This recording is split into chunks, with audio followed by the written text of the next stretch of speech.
হ্যাঁ বাবা। হ্যাঁ বাবু, কেমন আছিস? এই তো বাবা ভালো, তুমি ভালো আছো? শরীর ভালো, তবে তোকে খুব মনে পড়ছে। ঈদে কি বাড়ি আসবি না? ঈদে বাড়ি আসবো কিনা বলতে পারছি না বাবা। তোমার অ্যাকাউন্টে টাকা পাঠিয়ে দিয়েছি।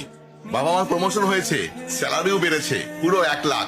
আলহামদুলিল্লাহ। বাবা, তুমি তো বলেছিলে পিতৃদিন কখনো শোধ হয় না। তুমি 26 বছরে আমার পিছনে যত টাকা খরচ করেছো, তুমি কি জানো আগামী 5 বছরে সেই টাকা তোমায় ফিরিয়ে দিতে পারবো?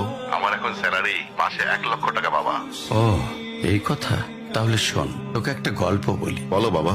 তোর বয়স যখন 4, তখন আমার বেতন 3,000 টাকা। 1200 টাকা ঘর ভাড়া দিয়ে 1800 টাকায় চলে সংসার। আমি আমার সাধ্যমতো সারা জীবন চেষ্টা করেছি তোর মাকে সুখী করতে, প্রতি ঈদে কোরবানি দিতে।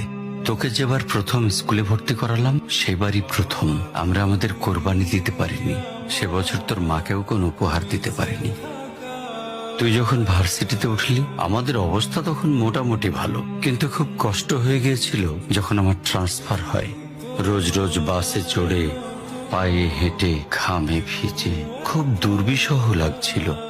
একদিন শোরুম থেকে একটা বাইক দেখে আসলাম। সে রাতে আমি স্বপ্নেও দেখেছিলাম আমি বাইকে চড়ে অফিসে যাচ্ছি। কিন্তু পরের দিন তুই বায়না ধরলি, জার্নি করতে তোর কষ্ট হয়। তোর কষ্টে আমারও কষ্ট হয় বাবা। আমি বাইকটা তোকে কিনে দিয়েছিলাম।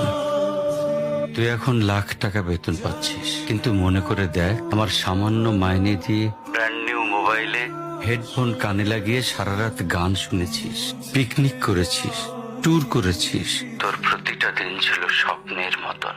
আর তোর টাকা নিয়ে আমি এখন হার্টের বাইপাস করাই, ডায়াবেটিক মাপাই। জানিস বাবা, আমার মাছ খাওয়া নিষেধ, মাংস খাওয়া নিষেধ। কি করে এত টাকা খরচ করি বল? তোর টাকা নিয়ে তাই আমি কল্পনার হাট বসাই। সেই হাটে আমি বাইক চালিয়ে সারা শহর ঘুরে বেড়াই, বন্ধুদের নিয়ে সিনেমা দেখতে যাই, তোর মার হাত ধরে চাঁদনি পশরের সেন্ট মার্টিনের বালুচরে হেঁটে বেড়াই। চুপ করো বাবা প্লিজ, আমি তোমার কাছে চলে আসবো। তোমার টাকা না, আমি তোমার ভালোবাসা তোমায় ফিরিয়ে দিব বাবা। বোকা ছেলে, বাবাদের ভালোবাসা কখনো ফিরিয়ে দেওয়া যায় না। তোকে একটা প্রশ্ন করি বাবা, ধর তুই, আমি আর তোর খোকা তিনজন এক নৌকায় বসে আছি।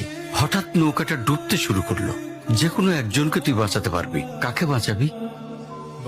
উত্তর দিতে হবে না। ছেলেরা বাবা হয়, বাবারা কখনো ছেলে হতে পারেনি। পৃথিবীতে সবচেয়ে ভারী জিনিস কি জানিস? পিতার কাঁধে পুত্রের লাশ।